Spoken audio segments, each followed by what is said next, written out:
Hello guys, मैं फिर आ गई हूँ आज आपके लिए एक और नया ड्रामा लेकर। इसमें बहुत सारा रोमांस है और बहुत सारे इंटरेस्टिंग सीन है, तो प्लीज़ ड्रामे को पूरा देखना और प्लीज़ मेरे चैनल को सब्सक्राइब कर देना। तो ड्रामे की स्टार्टिंग होती है। हम देखते हैं कि हमारा जो मेल लीड है जीलिया हिंग, वो हमारी फीमेल लीड डॉक्टर वाई के शोल्डर पर कट करता है और हमारी जो डॉक्टर वाई होती है वो एकदम उड़ जाती है। तो जीलिया हिंग कहता है, क्या तुम उड़ गई, तुम्हें पानी चाहिए? तभी डॉक्टर वाई जो होती है वो एकदम उठती है, कहती लगता है ये नशे में है जो मुझसे ऐसी बातें कर रहा है और मैं इसके साथ कैसे यहाँ पर आ गई। तभी हम लोग देखते हैं कि हमारी जो डॉक्टर वाई होती है वो पार्टी में गई हुई होती है। तभी उससे सारे लोग कहते हैं तुम इतना लेट क्यों हो गई। तभी वो कहती है कि सॉरी, मुझे माफ़ कर दो, मैं लेट हो गई हूँ। तभी वहाँ उसकी फ्रेंड कहती है तुम तो बहुत बड़ी सर्जन हो, इसलिए शायद तुम्हें लेट हो गया होगा। तभी वो कहती है हाँ, मुझे माफ़ कर दो। तभी वहाँ पे सब लोग कहते हैं डॉक्टर भाई, वैसे आज तुम बहुत ज़्यादा अच्छी लग रही हो और तुम इतनी ज़्यादा बिजी हो फिर भी खुद को इतनी ज़्यादा मेंटेन कैसे करके रखती हो। वहाँ पर जो हॉस्पिटल के मैनेजर होते हैं वो डॉक्टर भाई से बोलते हैं क्या तुम इतनी बिजी हो फिर भी तुम किसी से प्यार करती हो। तभी वहाँ पर उसकी जो एक और फ्रेंड होती है वो भी डॉक्टर होती है, तो वो कहती है कि ये किसी से भी प्यार नहीं कर सकती हैं, तो बस हॉस्पिटल में आइस क्वीन के नाम से फेमस है, इन्हें कौन प्यार करेगा और वैसे भी इतनी ज़्यादा बिजी है और ये बहुत ज़्यादा रूड भी रहती हैं सारे लोगों के साथ, तो इनसे वो भी प्यार नहीं करता है और ना ही ये किसी से प्यार करती हैं। और सारे लोग ये बोलकर हंसने लगते हैं। तभी डॉक्टर वाई कहती है I am so sorry, actually मैं किसी एक इंसान से प्यार करती हूँ और वो ये कहती है कि अब मैं यहाँ से जा रही हूँ, प्लीज़ मुझे माफ़ कर देना, मुझे पेशेंट को भी देखना है, मेरा शेड्यूल था 3 पेशेंट का आज, तो मैं यहाँ से जा रही हूँ। और वो वहाँ पर रखी हुई वाइन उठाती है और एक शॉट लेती है ताकि लोगों को वहाँ पर जो बैठे हैं बुरा ना लगे और वो वहाँ से जा भी सके। अभी डॉक्टर वाई 5 साल पहले देखती है, हम रिफ्लेक्स में जाकर देखते हैं कि वो लोग शादी कर चुके हैं। मैरिज हॉल से वो लोग निकलते हैं और शादी का सर्टिफिकेट ले लेते हैं। तभी डॉक्टर वाई बोलती है जी लियांग से कि फाइनली हमने शादी कर ली है। तभी जी लियांग कहता है कि डॉक्टर वाई, मुझे तुमसे एक बात कहनी है। तभी वो कहती है जी बोलिए, तुम्हें क्या कहना है मुझसे। तभी जी लियांग कहता है कि आज से तुम मिसेस जी हो। तभी वो ये सुनकर बहुत ज़्यादा खुश होती है और कहती है कि तभी जिलियान कहता है कि मेरे पास कुछ रूल्स हैं इस शादी को लेकर और हमारी ज़िंदगी को लेकर जिसे तुम मानना होगा तुम्हें। मैं ये चाहता हूँ कि तुम इनको फॉलो करो और किसी को भी तुम मुझे डिसअपॉइंट नहीं करोगी। तभी वो ये सोचती है और वो शॉट पी लेती है। तभी वो पहला रूल बताता है, कहता है कि पहले तुम्हारी रिस्पॉन्सिबिलिटी है कि तुम पूरी की पूरी मेरी वाइफ बनकर दिखाओगी, ये तुम्हारी ड्यूटी है।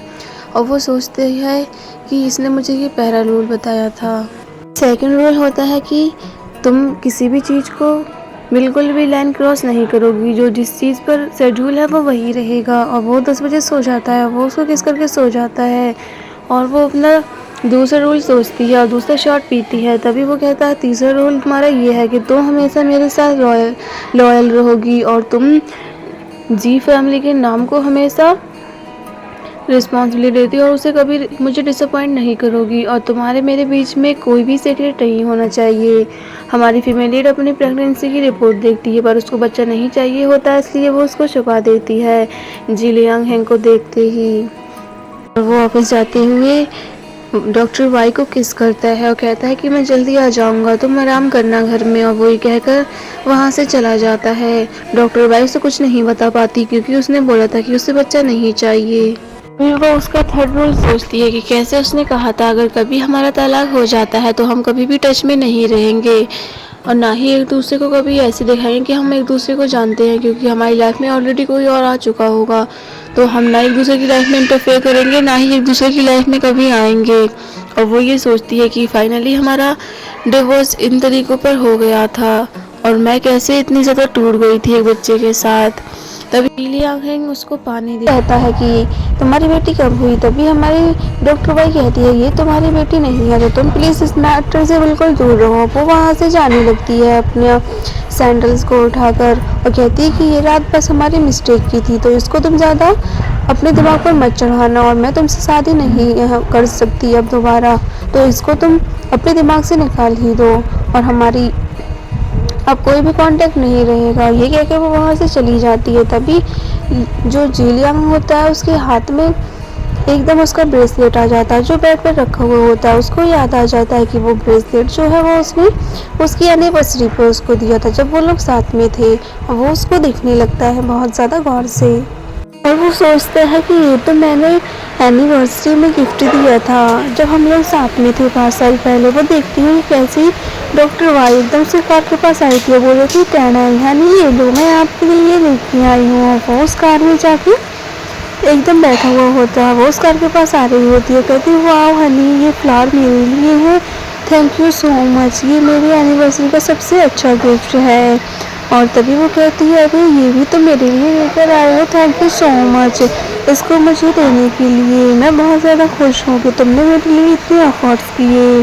और हमारा जो ली जियाहिंग होता है वो जो ब्रेसलेट लेकर आया होता है तो वो उसके हाथ में उसको पहना देता है। और वो इतनी देर में हमारी फीमेल लीड वहाँ आ जाती है और कहती है अपना हाथ बढ़ाती है आगे और कहती है इसको मुझे दे दो। तभी डॉक्टर वाई कहती है प्लीज़ इसको मुझे वापस दो, तुम ये क्या कर रहे हो। तो हमारा मेल लीड जो होता है वो पीछे हाथ कर लेता है, कहता है ये मैं लेके आया हूँ और तो ये मेरे पैसे का है तो मैं ये तुम्हें कैसे दे सकता हूँ, और मैंने ही तुम्हें इसको दिया था तो अब तो तुम इसको भूल ही जाओ कि मैं तुम्हें इसे वापस करूँगा, ये गिफ्ट भी मैंने तुम्हें दिया था। तभी वो इसको एकदम नहीं है बिल्कुल भी।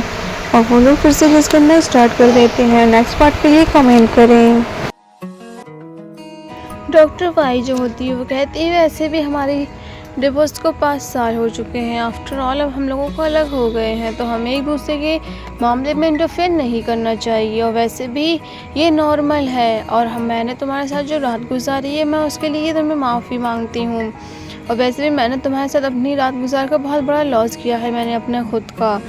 तुम इस धोखे में मत रहना कि मैंने बहुत अपना फ़ायदा कमाया, मैंने अपना लॉस ही किया है। और वैसे भी तुम एक ऐसे इंसान हो जिसके साथ ज़िंदगी गुजारना, एक पल भी गुजारना बहुत मुश्किल है, ज़िंदगी तो बहुत दूर की बात रह गई।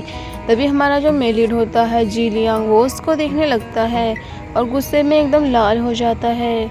वो एकदम स्माइल करता है बहुत ज़्यादा रूडली और उसको देखने लगता है। तभी डॉक्टर वाई होती है उसके साइड देखकर कहती है मेरी नज़रों से दूर हट जाओ, तो मुझे तुमसे कोई भी बात नहीं करनी है, तुम इस लायक नहीं हो मैं तुमसे कोई भी बात करूँ, वैसे भी हमारा कोई रिश्ता नहीं है।